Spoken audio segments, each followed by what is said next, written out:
Alrighty, guys. So today I am going to be talking about another one-shot that I have run.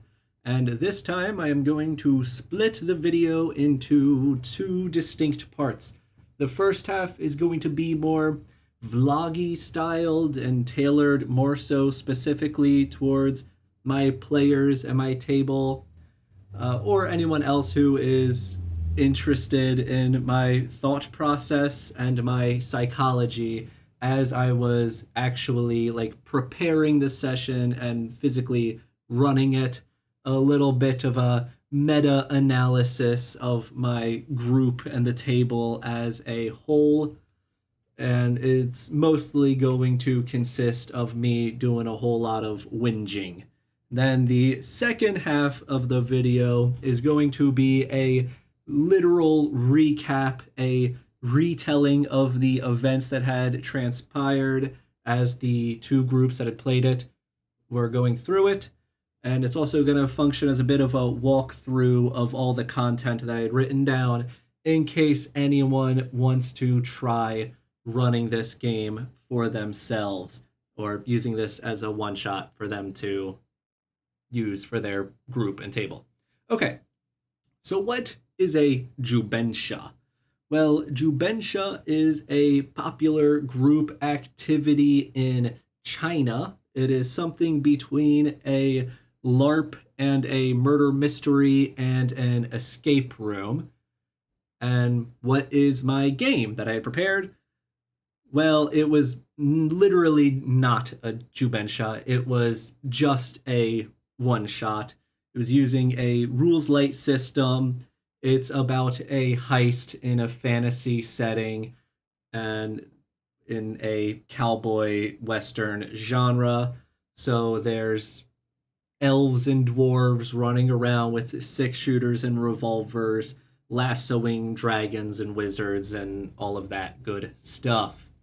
So why am I calling what I made a Jubensha? Well, after watching the People Make Games video about it, I have just been absolutely obsessed with the idea of a Jubensha. So I took a lot of inspiration from those games while I was preparing this one shot. So there are some minor social deduction elements. Each PC has a unique bit of information either about the scenario, but more so just information about context in the world as a whole. And they each have unique tools that can be used to help solve the scenario at hand. And you have to talk to your fellow players, and through the power of conversation, you can figure out all these various tools and these various pieces of knowledge that they each uniquely know. Also, each player has their own secret objective that they are trying to complete over the course of the session. But this was really just a tiny little toe dip into the concept of a Jubensha. It's mostly just a TTRPG one shot. So, what makes this Ameritrash? Well, instead of just being a conversation, there's rolling dice and explosions and combat modifiers that you use to try to attack and kill other people. So, there's math and all of that stuff. So, what was the general idea, the concept for the game? All the players are cowboys, they are outlaws, they are recovering an iron flask with a genie in it that can grant a wish. When I asked my friends who wanted to partake in the session, we somehow managed to get up to 10 players. So I had to split this session into two groups who would each run through the game back to back. And I think this first session I ran might unironically be the best session I've ever run in my entire life. I got a little bit tipsy, and by the last hour, my memory is a little blurry of how exactly it went down. but I remember most of it, and for the most part, I do recall generally popping off and the session going pretty much exactly as I had hoped. There was pretty much perfect pacing throughout it. We had a solid Act 1, and then an Act 2, and an Act 3, none of which felt like they dragged on. And there, I managed to introduce the complications to the various things that the players were doing. And I think I managed to hit that sweet spot of constantly throwing wrenches into people's plans while still having them work just enough for the game to continue moving forward using the means and methods that they wanted to use in order to continue with the scenario. I think the ending I got a little sloppy and it was maybe a little rushed, but if my DMing was a performance check, I think I would consider this like a nat 19. And this first game had two new players in it who had never played D&D before, so I wanted to make sure that I left a good impression of TTRPGs on them. So if I had to do well on one of the sessions, I'm glad that it was the first one that I really did well on. But something I had not given enough credit until now is just how truly mentally exhausting DMing actually is. Before that first session, just a little bit of context, I probably spent like about 2 weeks writing it, and I was doing some combination of working on it and writing it throughout the entire duration of those 2 weeks. Like whether or not I was like watching movies or if I was at work, I just constantly had my Google Docs open and was just constantly adding to my document. And by the end, I probably put something like 80 hours into prepping this one shot. So before that first session, I had like a full blown 2 weeks of excitement and hype building up for that first session. And as soon as by the time we finished that, I had depleted all 2 weeks worth of that excitement and hype. And at the end, I was just 100% drained.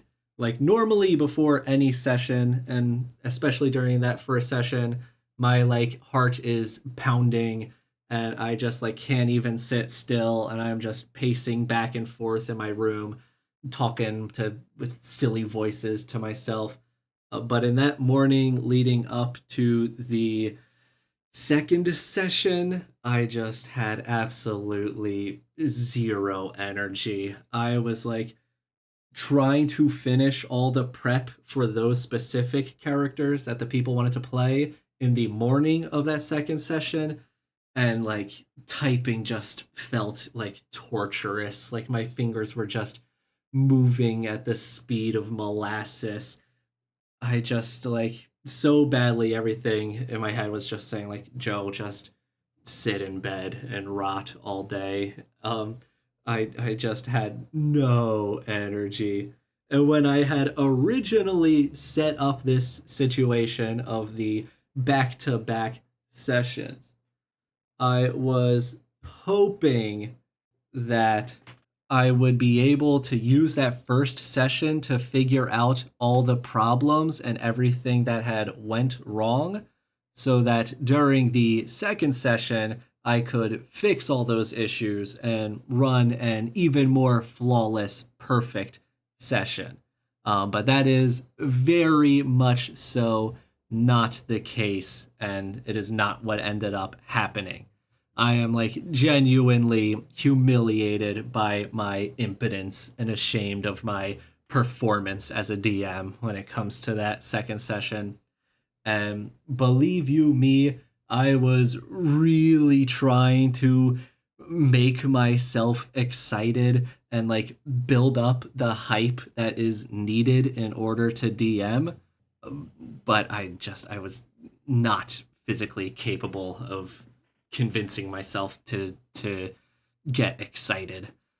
I was kind of hoping that since this second session was going to be made up primarily of experienced players, at least at this point, that I would be able to just kind of sit back and they would be able to invent the fun and the drama for themselves. But that is not what ended up happening. This was certainly a learning experience and reinforcing of that lesson that there is a level of like the DM being the captain of the ship.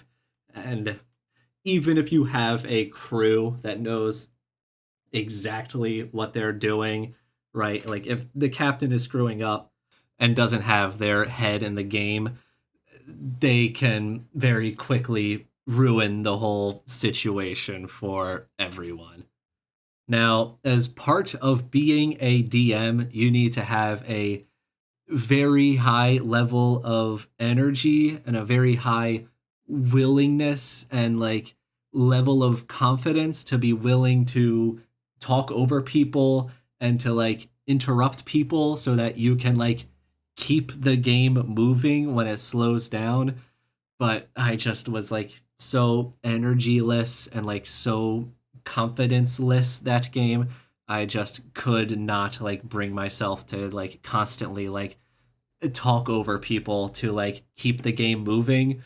So what ensued was an hour long argument about the minutia of opening a door that was being guarded by a guy with a shotgun, just for someone to eventually end up getting bored and impatient and then making a suicidally dumb decision.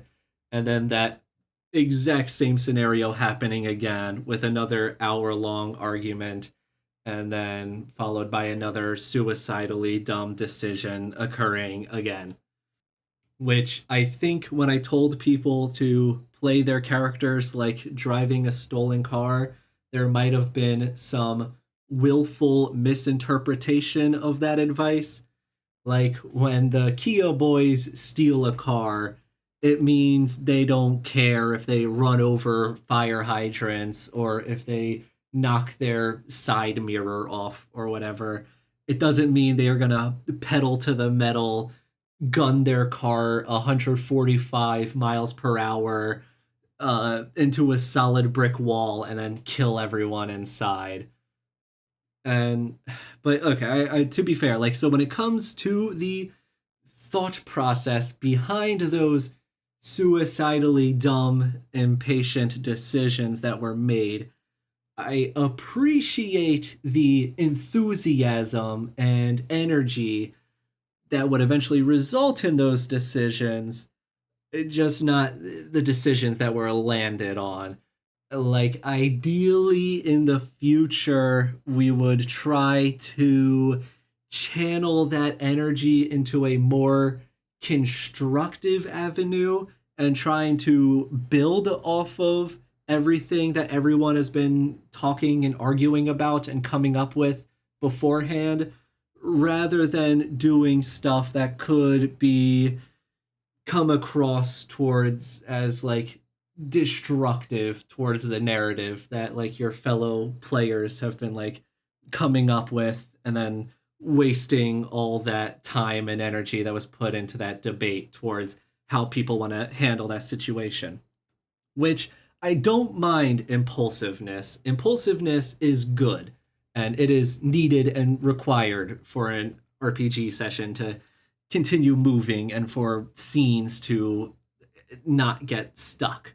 But I ideally we would like impulsively decide like I'm just gonna go out and start working on my own plan.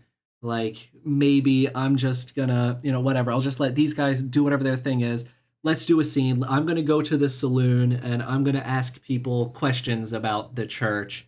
Or like I'm gonna go to like whatever other location and just start a whole new separate plan and start working on this. And you guys can go ahead and have time to continue working on your argument about this church door. All right, I just want to add really quick that the first session followed a very conversational flow of lots of yes anding. It was like, hey guys, I found a tunnel. Let's go in through there. Great. Well, I can put on a disguise and I can go in through the front door. Awesome. Well, I've got dynamite and I can blow up the blockage in the tunnel. Cool. Well, okay, well, while you guys are doing that, I'm going to go to the general store and buy pickaxes and then we can dig in through there. Great. And then the second session had lots more of a, but what if we go in through the front door? No, no, no, no, no, don't do that. But what if we go in through the back door? No, no, no, no, no, don't do that, don't do that. Because what if, da da da da da da da da da. Well, what should we do, guys? Well, I don't know, like, I don't know what to do. So hopefully in the future, instead of lots of shooting plans down, we can do more of just take the first plan, assume that's what we are going to do, and then spend the rest of the conversation and energy into like, okay, so this is what we are going to do. What can we do to make sure that this works? How can I help and make sure that this plan is successful? But impulsively deciding to like ruin any semblance of a plan that these people have been working on and coming up with for an extended amount of time, just not great, not ideal.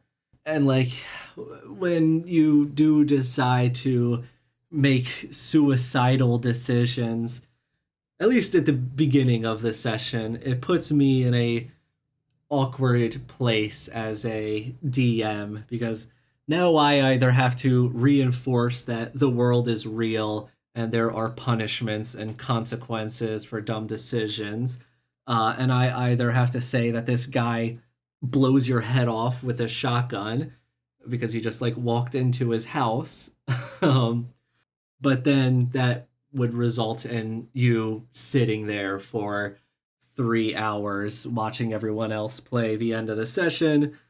So I'm not going to do that. And the other case is I let you like get away with it, and then the world starts to feel like there's no consequences and people can just do whatever they want and they will just always get away with it. But that last part, that is definitely on me. Again, like if I had the energy to come up with proper responses to stuff, I definitely should have like enforced some kind of punishment or consequence. I should have like at least blown off an arm or blown off a leg or something like that. But I just hadn't thought about that. And that is definitely one of those skills in general that I specifically desperately need to work on as a DM, is that I'm just so horribly afraid of like punishing my players when they go out and do dumb things. To be clear, this session was most definitely not my worst ever. Fortunately, I did not like screw up bad enough that people cared so little about what was going on that they started trying to salvage it with making monologues about one of the NPCs. But this was definitely in my like bottom 5 sessions that I had run. I would probably consider this one probably like a nat 3 roll on my performance check. And so far, I'm getting a little doom and gloom and being a bit dramatic, but sitting around the table with your friends and goofing off with them is always a good time, no matter what the situation. So I don't want anyone to get the impression that this was like a miserable experience or that like I was miserable. Like everyone was goofing and gaffing and everyone was laughing and we were having a good old raucous time. And this I would choose to do every single day if I had the option. But in the grand scheme of things, it's not useful to judge a session based off of if everyone enjoyed being around their friends, because hanging out with your friends, everything is enjoyable. Like you could be sitting around in a circle, poking a dead squirrel with a stick, and you're going to have a really hard time not having a good, fun time. So I find it's a lot more useful to compare these sessions to other sessions that I have like played in or run in the past. There is this common sentiment on the internet that presupposes that bad D&D is worse than no D&D. And I think that's probably shared more often than I think is useful. I think that probably does more harm than good as a saying in the community, because it really definitely depends on what your definition of bad D&D is. If you define bad D&D as the players are being actively vitriolic and like verbally abusive to each other, then yeah, that's worse than not playing the game at all. But I feel like, just a session where the DM is tired and the players are not into it and the pacing is very slow, I would still define that as bad D&D, but I absolutely would not say that that is worse than no D&D. I would still rather play that session than do nothing at all. I feel like it would be more appropriate to say like toxic D&D is worse than no D&D. But I guess I can see how like if you're playing 3, 4, 5 bad D&D sessions in a row, then I could see how some things would need shaking up, and that's probably not great either. So, and I guess if you add that addendum to the saying, then it's not quite as quippy and snappy. So, fair enough, I guess. But I digress. I've most certainly come to find. I was gonna say specifically towards D&D, but this is true of like any activity, that there is very much so a feedback loop that makes the beginning of the session vitally important to the entire session. Because if you start off kind of apathetic, then this cycle will start where your players pick up on that and they respond by being apathetic. And then when your players are apathetic, the DM just becomes even more apathetic. And then this just continues throughout the entire session with everyone not being excited and not caring what happens. And this is just an extremely difficult situation to come back from and to make a fun session out of. But as Robert McKee says, the last act makes a film. If you can wow them in the end, it doesn't matter how many problems and flaws you have. Like if you can get them to walk away with the experience, with the last thing them having felt is joy and excitement or hype to any degree, or feeling any kind of way, ideally positively, then you can salvage like a bad session, which is some advice that I really tried to apply with this second session, but I definitely did not succeed in doing so. Which this is something that I really try to make sure of in every session, but I am just always so incredibly burnt out by the end, and my creative juices have just run dry, that I just like am trying to do everything in my power just to make sure that this session actually like wraps up and I can tie a bow on it and we don't just finish with some hanging cliffhanger just leading into disappointment and nothingness. Okay, but how do I know that the first session people actually enjoyed and were into it, and that the second session people they were not feeling it? Well, there is a very easy litmus test that you can take as a DM. During the first session, basically no one touched their phone throughout the entire duration of it. And in the second session, like half the players were on their phone for like half of the session. Which this leads me into my full-on boomer rant. I am gonna go off on phones for a while. And I know your first instinct after having heard my last point is probably going to be, well, it seems like blaming the phones doesn't really seem fair. It seems like it's the boring session that's the problem. This is like pointing a gun at an audience and then demanding that they all clap, and then saying that everyone thought it was a good play because everyone was clapping in the end. Whatever you are about to say, it seems like it's going to be a bit tautologically flawed. But what I'm going to launch into is a much more personal matter of respect, which, on the one hand, I was really, really hoping I was never going to have to say this out loud, because I so absolutely do not want to have to come across as a buzzkill and a teacher's pet. And I was hoping that, given enough time, people would eventually naturally come to the same conclusion as me. But I realize now it is extremely unfair of me to expect other people to read my mind and for me to have the same thoughts as me, and for me to judge them without me saying my side. So when it comes to this, I have gone through all the other 4 stages of grief.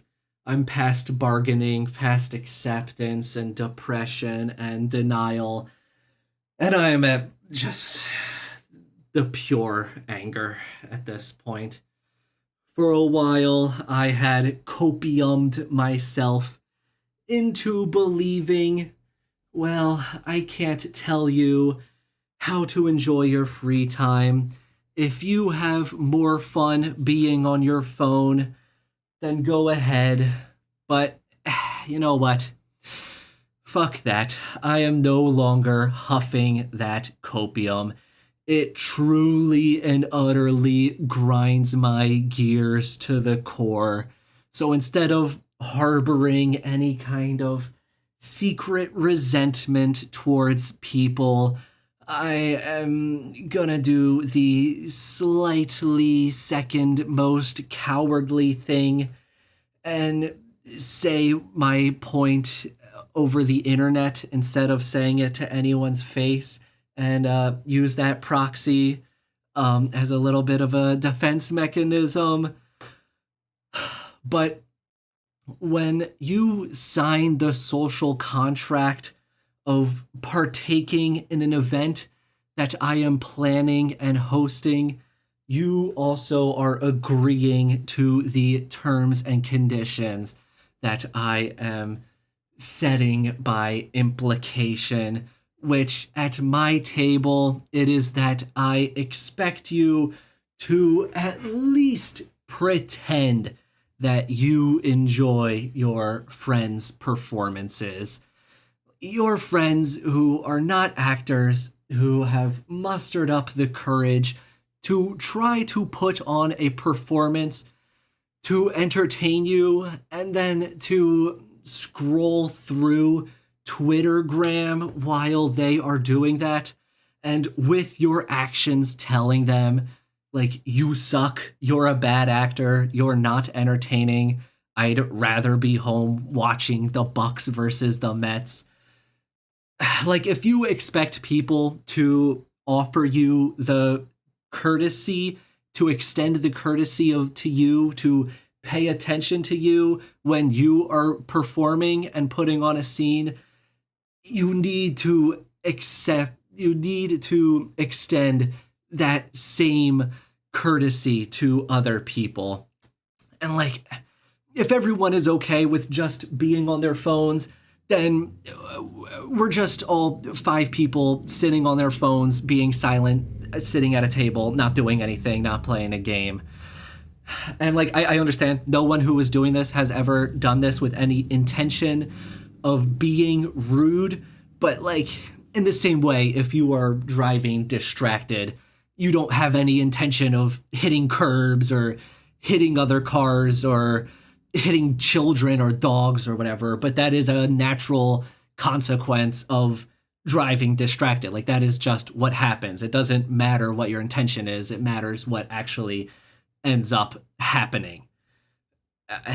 At least for me, personally, when I am like acting and I am putting on a scene and trying to entertain people, and when I look up and I see people are having more fun playing Gem Crashers 3 on their phone, it unironically, genuinely offends me. It actually hurts my feelings. It actually makes me feel bad.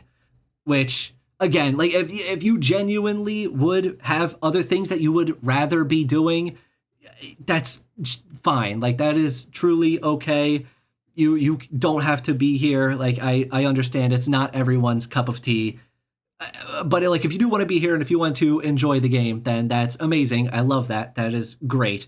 But please, for the sake of my fragile ego, do not show up and then with your actions tell me that you are bored and this isn't enjoyable and I can't put on a fun event. Like that just really sucks to feel.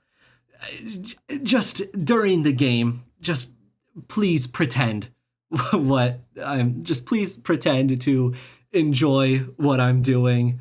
And after the game, I will be much more open to criticism. And if you have scenes that you are bored during, after the game, you can tell me that those scenes were bad or boring. And like, I actually do want to improve. I will be open to changing things and just, I will make an effort to make sure that stuff like that doesn't happen again in the future.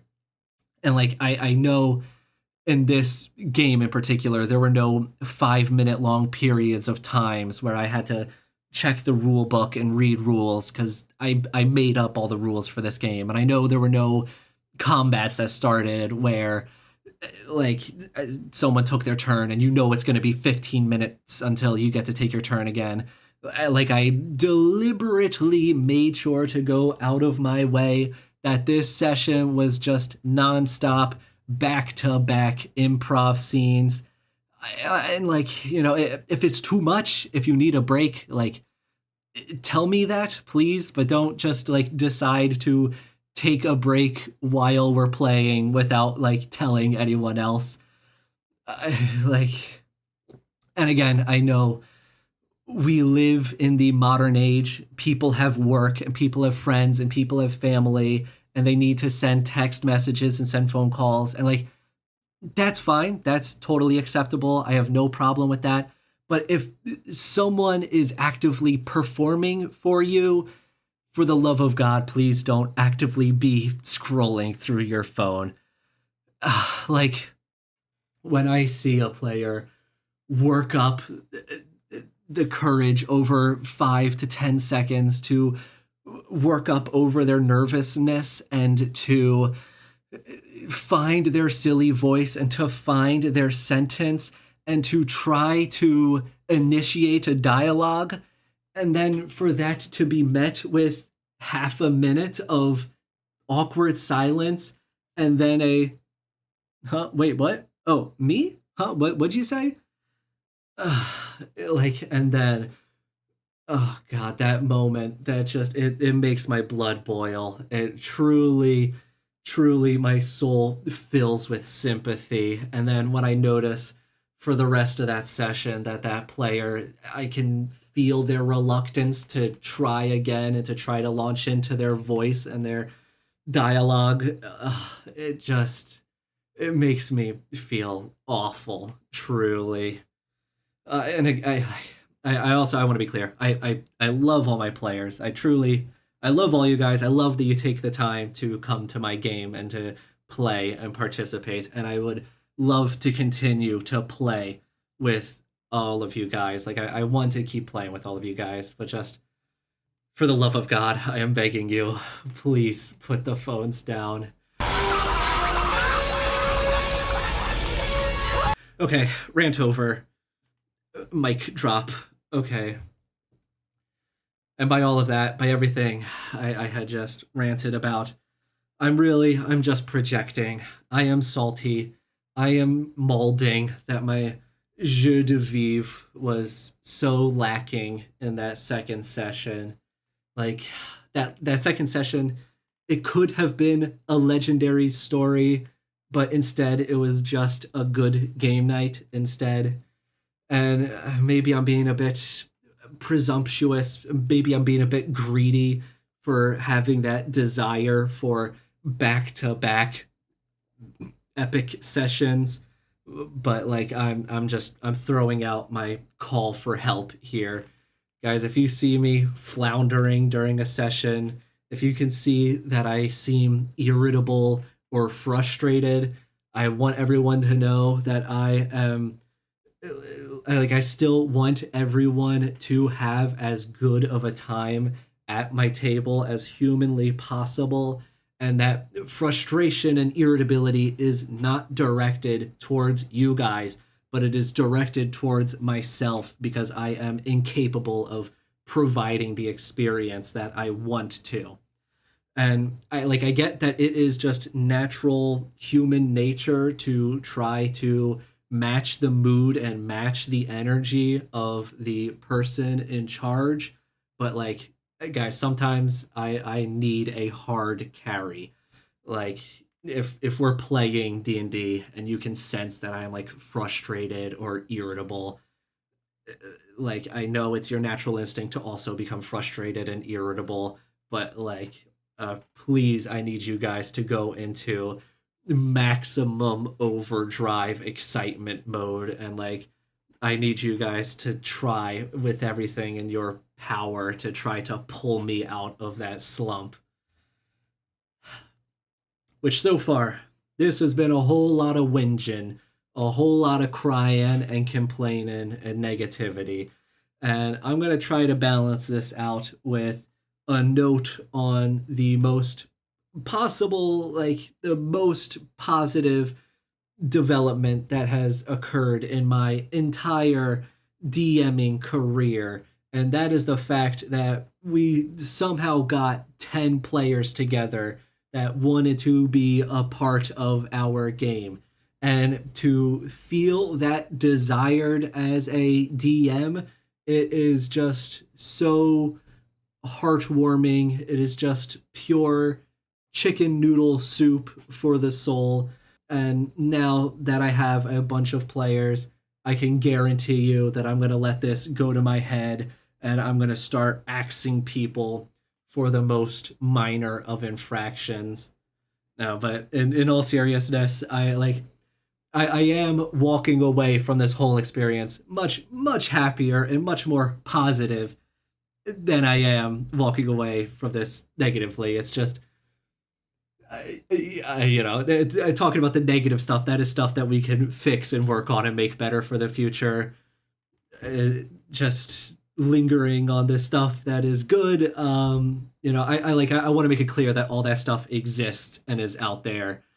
I just I don't know. I don't find it useful to create a dialogue about, because I don't see any way we can improve all of that factor. Like that, the fact that so many people want to play, that is truly, truly wonderful, amazing, and like just so incredibly splendid and makes me feel awesome. Okay, and when it comes to this experiment of playing back-to-back sessions, I think my initial hypothesis is still valid in the sense that I think that the second session can be better or should be better than that first session. But I think I've realized in order for that to happen, I need to play session one and then have some number of days to actually analyze it and to process it and to figure out all the things that I think weren't great and could be improved so that I can like make those changes to the written document and apply all of those changes, and then I can get really excited for that second session to make this one like super duper awesome. But just going straight up back to back sessions with no time to actually figure out how to make the second session any better, not the ideal circumstance, as at least in my personal current DMing style and situation. And this next point, I already knew this was going to be the case, but I'm just going to say it for the sake of documentation. And that's the fact that while I probably spent a total of like 80 hours working on this cowboy one, and I only spent like 5 hours working on the Pokemon one, this session was very much so not 16 times better than the Pokemon one. But it was still like it was fun to write, and like I'm not bad at that. Like I was not expecting it to work out that way, but like this is definitely going to be the last time that I attempt any mega one shot, at least for a long while. Any future sessions or any future one shots that I run, I'm probably going to keep pretty streamlined like that Pokemon one, at least for the foreseeable future. And speaking of future one shots, I've got a couple of things in mind that I want to try giving a shot running. For one, I want to try a real honest to God proper Jubensha, but they don't really exist in English, or there are very few that exist in English. So it's going to be tough to find one, but I like definitely really want to give it a shot. I kind of want to try like just a straight up mundane RPG just as like a challenge to myself, like playing through an episode of The Bear or something where everyone in the party is just like a member of the kitchen staff, and like there's no murdering, no wizards, no people aren't exploding everything, but like just you're making checks to roll to see if you can like flambe your creme brulee without burning it, and then like the equivalent of running out of HP and dying would just be like having so much stress that you like have a mental breakdown and like are sent home or something like that, which I have no idea if that would actually end up being fun, but I want to give that a shot at least once. But for this next one shot, almost certainly what I plan on doing is that, well, I've got a friend who is in the Navy who is in town that requested that we play a pirate-themed one-shot, which, I don't know how long it'll be until we see him again. It'll probably be like a year, so he is at the moment definitely taking my top priority of making sure that, like, we get that in while he is here. So I definitely plan on doing that. And for the gimmick for that one, what I want to try is making it all real time, like the movie High Noon. Like every minute that passes in real life, 1 minute passes in the game. So like when you guys fire off your cannonballs, I set a timer for 5 minutes until like your cannons are actually reloaded and like can be fired again. And I want to try like playing through an entire duration of a naval battle full master and commander style, which the more I think about it and the more of like how would I actually handle running that, I've just run into a litany of logistical issues that seems like it would make that a absolute hell to try to run. But I kind of want to give it a shot anyway, because I think if it works, that could be really, really cool. And if not, good old another experiment and a good old another lesson to have to add to the belt. But after this next one, what I would really, really, really love to do is to try to convince some of my other friends to give running a one shot a chance. Because I really do think running a game is like a type of unique experience that really does broaden your horizons as a person. Like it really is a unique activity that really is not covered by like any other facet of life. And, obviously I want my friends to be as worldly and fleshed out people as they possibly can be. And I think giving DMing a shot would be a great step in that direction for all of them. It is truly an eye-opening roller coaster of emotions that you can experience that doesn't give you a 1% chance to potentially trigger some latent schizophrenia that you might have. I do have this kind of fear that the more and more that I am the one DMing and the deeper I get into the specifics of DMing and the more I talk about the nitty gritty of the specifics of the various aspects of DMing, the more of an unapproachable, unattainable, arcane art that it's going to seem like, and it's going to be like an impossible mountain to climb. But like it really so absolutely like does not have to be that at all. Like it really can just be very bare bones and simple and still be an absolutely amazing good time. So I really want to try to get people in and doing this and get them behind the screen as soon as I possibly can. Thus concludes my moaning and groaning, and on to the recap and the content of the one shot and the adventure itself.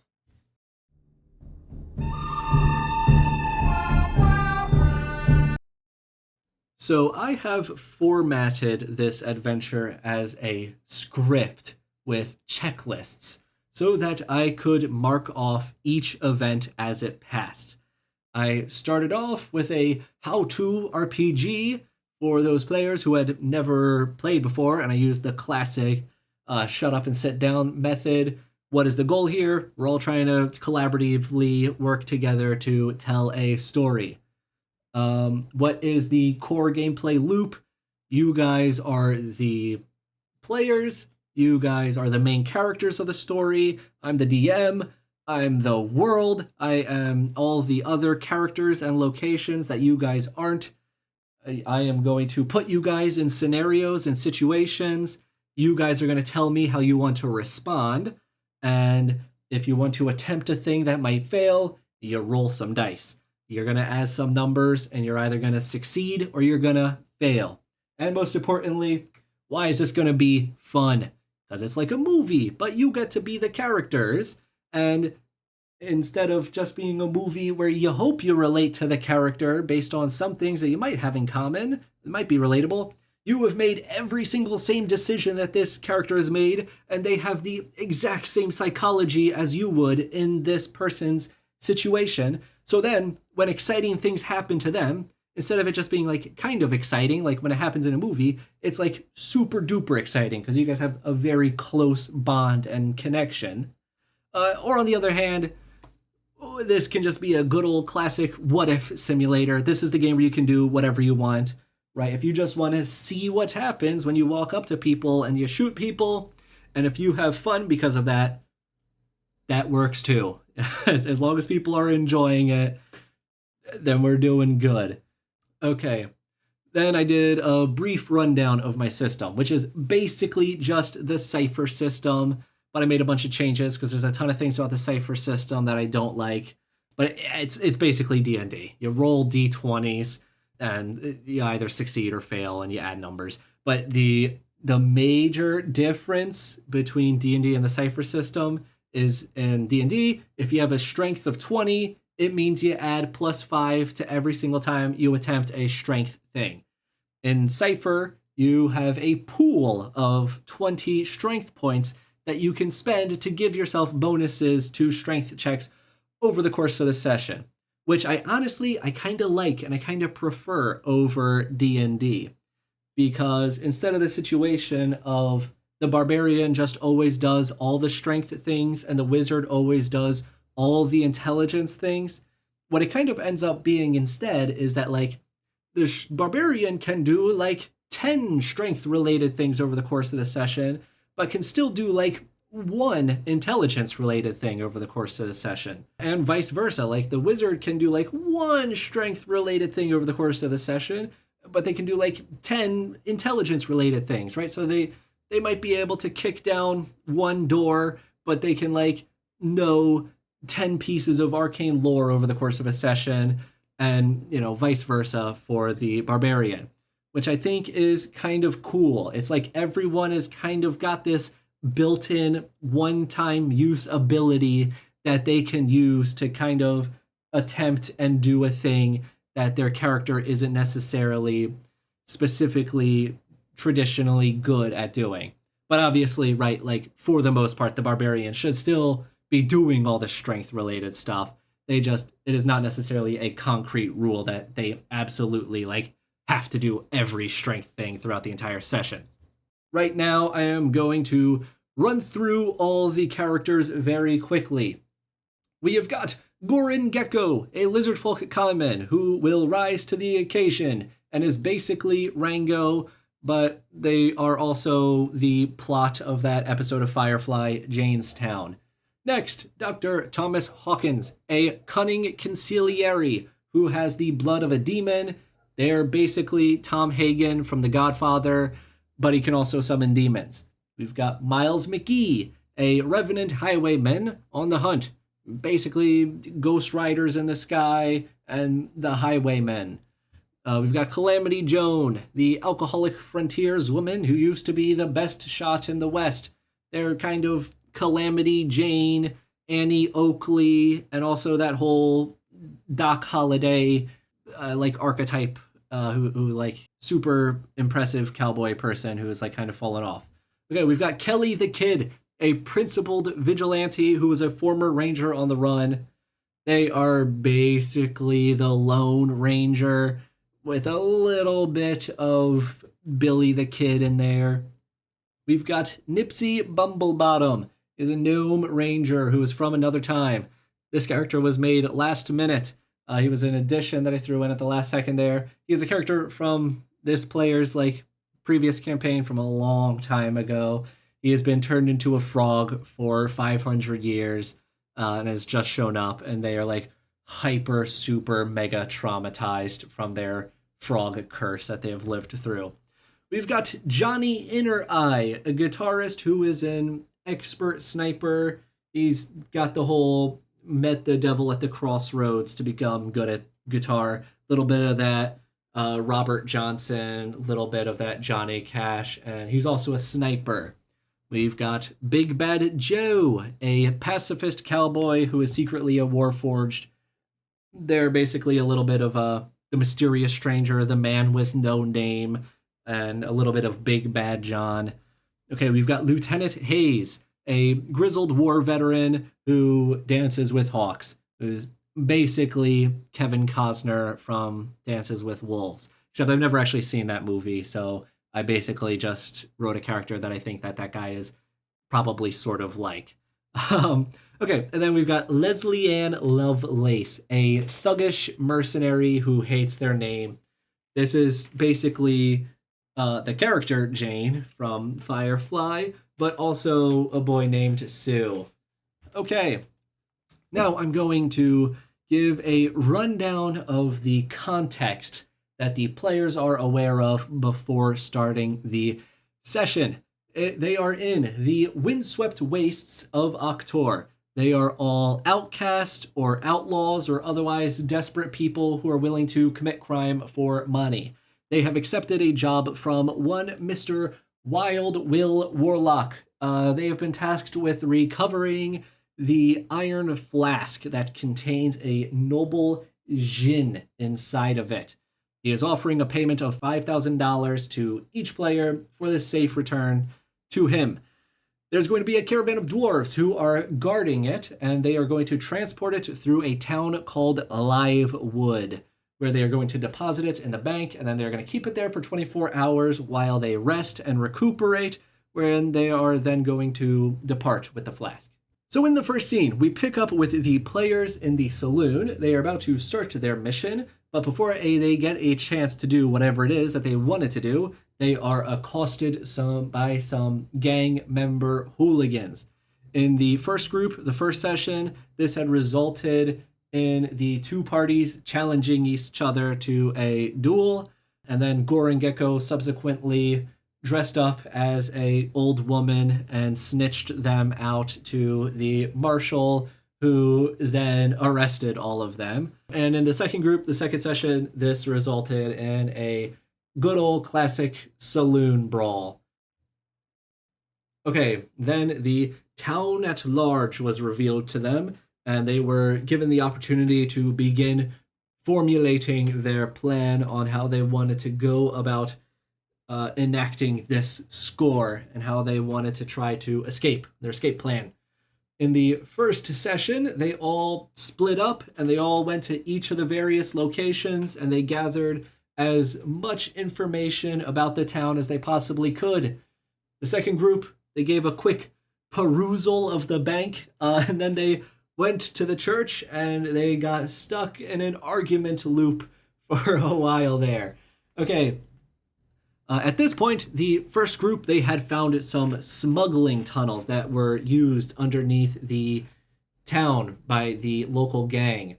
And they bought some pickaxes from the general store, and they had spent the rest of the day digging up into the vault, where they were then going to hide and wait for the flask to be deposited. The second group had decided to launch an infiltration / assault against the mayor's estate. In the first group, there was then a wild elf raid that occurred, and the players had to run and hide underground in the smuggling tunnels, where they encountered the gang, the Bovie Buckaroos, the smugglers, and they formulated a deal, and then they were playing some cards while that raid was happening. The second group, their assault had failed horribly, and they were all arrested and sent to jail. Or not, half of them were arrested and sent to jail. Okay, then the first group attempted to act out their plan. They broke through the vault to grab the flask, but then they found out, or they saw, that the Bovie Buckaroos were going on their own caper at the same time, and they went through the front entrance of the bank, and then there was a nice escalation of events as more and more elements and intrusions from the town got involved. The angel broke out and started killing people, and Dr. Hawkins summoned the demon to try to stop the angel from getting to them. It culminated in a chase scene through the tunnels where they had to get away from the Bovie Buckaroos, and then eventually they nearly got caught, so they last second decided to open the flask. And in the second group, the arrested members were brought to the bridge to be hanged when the wagon arrived, and the two sharpshooters started sniping deputies to start causing a commotion during the public hanging, while Miles McGee threw a stick of dynamite that he bought from the general store at the armored stagecoach that was carrying the flask, and he stole it and hopped on his nightmare steed and traveled to the ethereal plane with it. In the first group, the power of friendship persevered, and they all wished to get $100 billion, and then this resulted in them being launched into the far future, into my Storm the Matrix campaign, where the inflation had worked out that they didn't end up making all that much money. Or at least that was my intention, but at this point the alcohol was starting to affect me, and I messed up the math, and they still ended up walking away being extremely wealthy millionaires. In the second session, Miles had the flask, and he wished for his wife, but he had found out that she was seeing someone else, and she found someone else while she was trapped in the shadow realm, and she wasn't interested in being with him anymore. I do think Nipsey had the highlight of the second group during his epilogue, where just his horrific trauma and stress that he had suffered through from his time as a frog got the better of him. And since he was not able to wish to recover past that and to have any kind of semblance of his normal life, he just killed himself, which that one got me when it occurred. I was not expecting it, especially not from that player who was playing it. Which, suicide, not funny, but within the context of that session, it surprised me. That got a goof out of me. Okay, so now I have a bunch of other options of things that could have conceivably went down during the finale. So first one was the player versus player Mexican standoff, which I was really hoping that at least one of the groups was going to end with, a classic good, the bad, the ugly situation, but that did not end up happening. Another thing that could have possibly ended up happening but didn't end up occurring was I had the possibility of the wild elves performing some kind of shamanic ritual that would cause all the buildings to reanimate into their undead treant golem forms and either become an army of undead golems or maybe all Voltron into one super mega monster that could potentially either be something that the players have to run away from or maybe even fight alongside with, maybe against the high elves. Another thing that I was thinking was the high elf mayor and his noble friends summoning a giant purple worm full-on Dune style, or potentially the outlaws, the Bovie buckaroos teaming up with the Stonecoat bushwhackers to get their hands on the flask, potentially fighting against the Truebeards and the Federal Rangers and the Marshals, all teaming up. Maybe they have like a regiment of cavalry that comes in. Maybe they are also fighting alongside their ironclad, and they're all trying to get their hands back on the flask.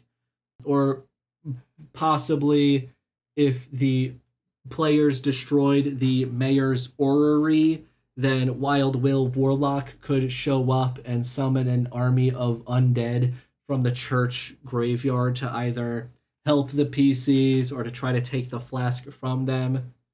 And assuming that the players made it out of the town and had to do a chase scene throughout the desert, they would have to deal with the wasteland wyverns and the wizard storms that would occur.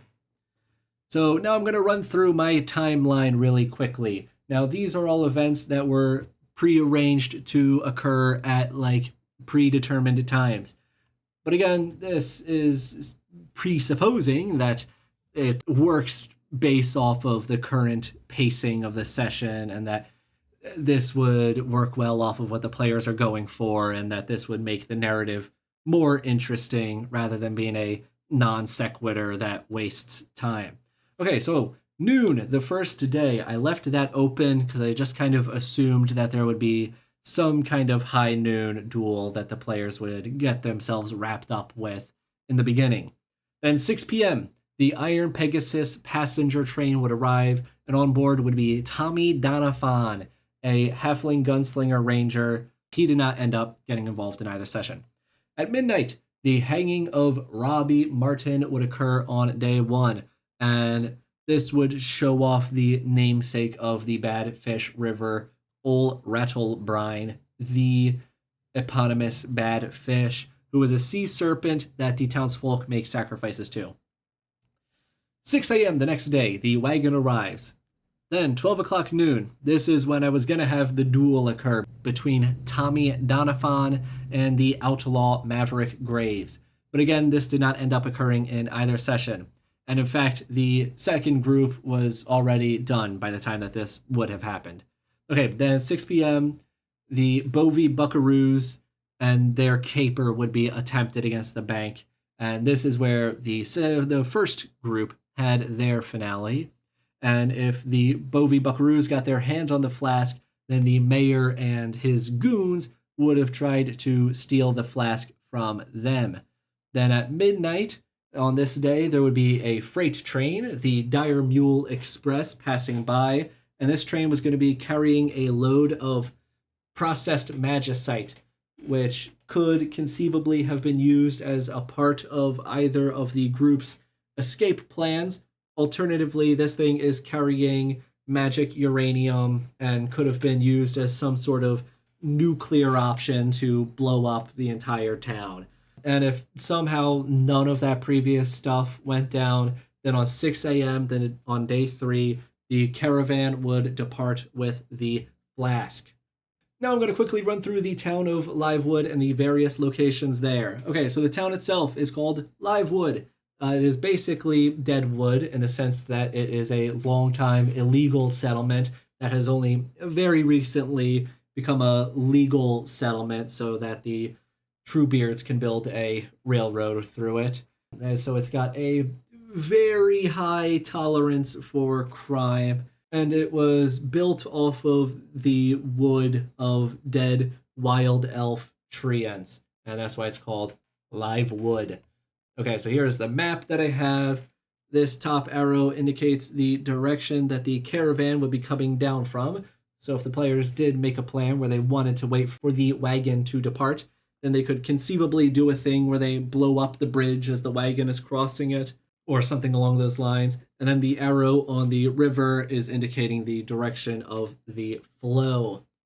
So the caravan itself is heavily guarded with multiple heavily armored gunners that are all trained, and they also have a Gatling gun.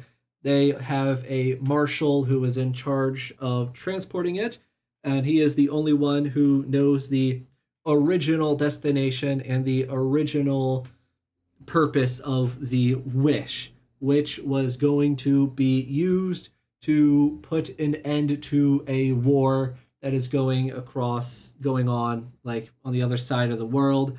This was calculated by the greatest of dwarven lawyers and scholars to be the of maximally beneficial wish to humanity while risking the least to the ironic whims and fates of a genie. And then when the players find this out, it's possible that there's a little bit of a moral dilemma that will ensue, where they might then decide to help get the wish to its original destination and protect the caravan from the mayor and the Bovey Buckaroos, or they could find this out and then decide that they still just want to take the wish for themselves anyway.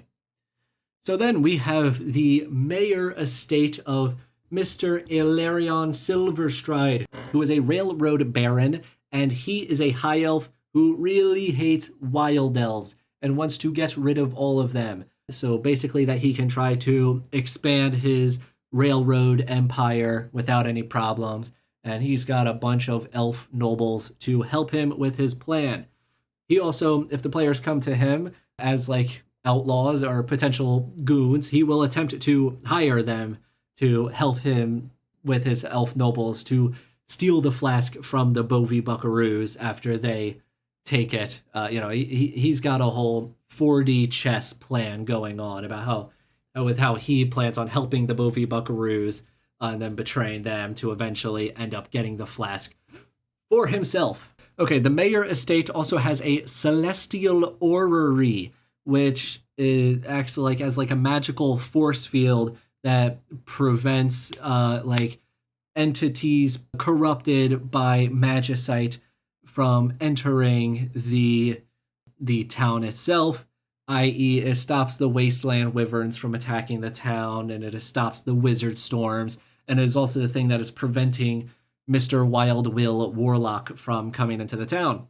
Then we've got the saloon, the Oaken Corral. Here we've got Mr. Swearingen, who is just a truly awful, terrible person, but he knows everything about all the crime going on in the town.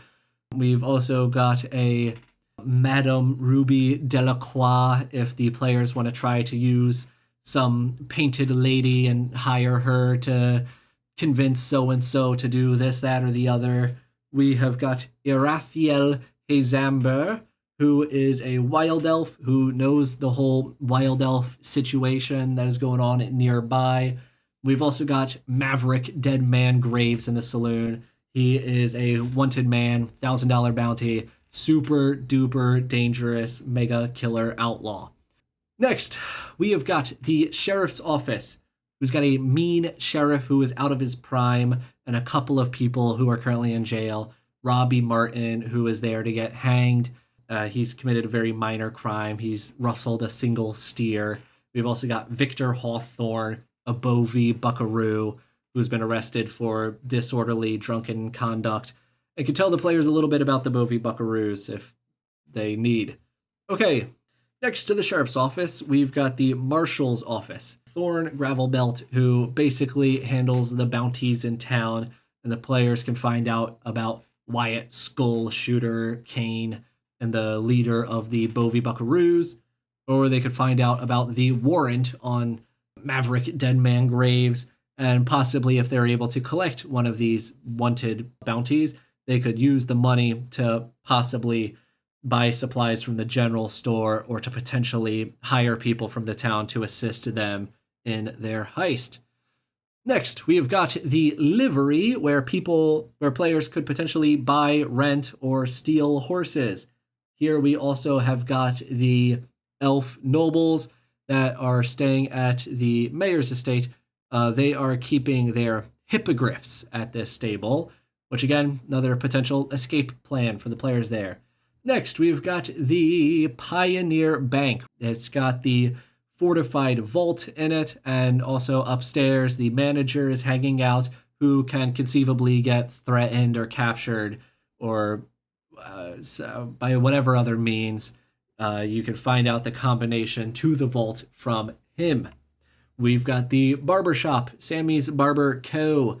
This is the hangout in town of the Bovey buckaroos, and it is got a trap door in it, which leads to the smuggling tunnels underneath the town. Then we've got the train station, where the players can find out about the schedules so that they can potentially work in one of the trains to their escape plans. Alternatively, they might be able to send or receive telegraph messages if they want to try to coordinate with contacts or allies outside of town. Next, we have got the Church of Amar that has long been since abandoned, since everyone in the town stopped worshiping the Lord. And in the basement, there is a crazy preacher who is harboring a fallen angel of wrath who is actively planning on killing everyone in the town for being a heathenous, blasphemous sinner. Then we've got the general store, where players can buy general supplies that they might want to use for their heist. This place is also selling a portable hole that could either be stolen or purchased. And outside the general store, there is a gnomish snake oil salesman who is trying to hawk some quote-unquote miracle elixirs. But he is also just a very powerful illusionist that could be hired or coerced into assisting with the heist for the players. Then we have got the river, Badfish River, that has got some taint of magicite in it, and is sneaking under the force field of the town, which if the players can figure that out, maybe they can sneak in Wild Will through the river if they want to do that. But this is causing the plants that are adjacent to the river to grow, and these magical plants can be used as ingredients for potions. There is the Scorpion sarsaparilla that can be used to make a poison of disintegration.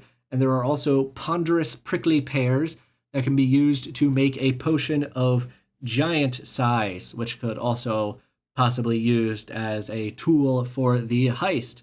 Here, the players can converse with Old Dan the fisherman and or Old Rattlebrine, and they can find out that the sea serpent is intelligent and the players can make a deal with him and possibly offer to provide more sacrifices to them or to old Rattle Brian than the town is currently offering.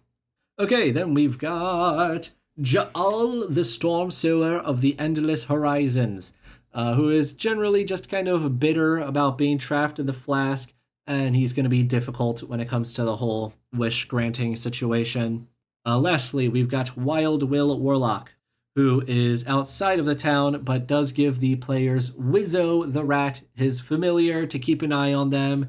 And in both sessions, Wizzo got killed pretty much immediately. The first group just straight up murdered him. The second group, it was the angel who killed the rat and then demanded that the players would get the flask for him instead of getting the flask for the warlock.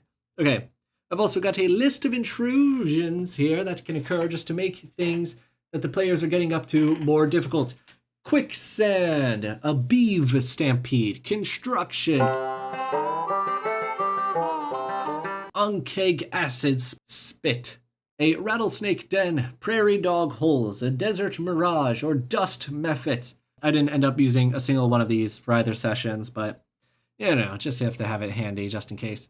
Okay, next I've got some major intrusions that can occur. The Wild Elf raid, where a huge raiding party would attack the town. This one I had occurred during the first session, but did not happen during the second session.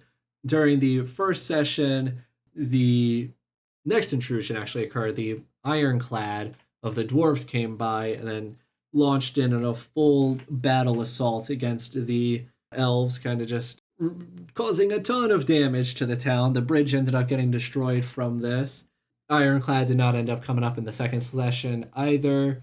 And then lastly, we've got the raiding, or I guess ambush party of the Stonecoat Bushwhackers, but they didn't end up coming up in either session. I have also got some character intrusions that could occur that are all related to specific PCs in the game. Okay, we've got Mad Monty. He is the partner that Goring Gecko betrayed during his backstory heist. You could show up and tell everyone that he's actually not a folk hero. Okay, Johnny Inner Eye. Maybe an old fling or an old fan can show up and kind of just like throw off one of his plans potentially. Yeah, maybe if he's trying to like lay low or something like that. Okay, we've got Big Bad Joe.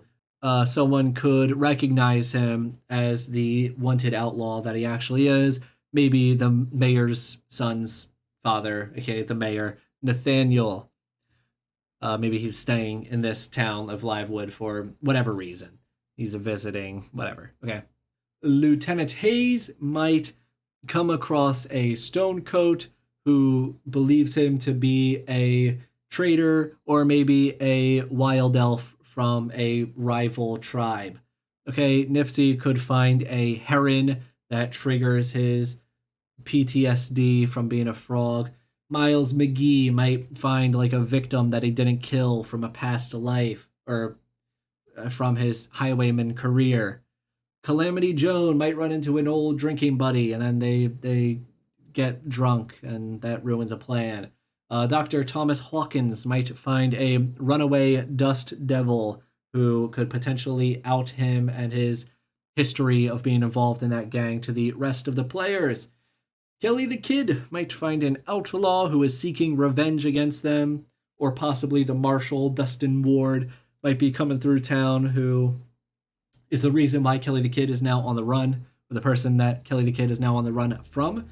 And for Leslie and Lovelace, we can have the pixie that had named him show up, and then we can have a little bit of that boy named Sue moment. Okay, that just about wraps up everything that I have come up with. My plan is to take all of this stuff and then upload it into a file and then put that into the description. So if you want to try making your own one-shot out of this, you can go ahead and try to do that. Hopefully, some other people can get some use out of this stuff that I've written up here, because otherwise, not to say that the 80 hours wouldn't have been worth it just for running 2 sessions. But if we can get even more use out of it, then that'll make me even more satisfied and happy. Okay, that's gonna have to do it for me. Until next time, goodbye.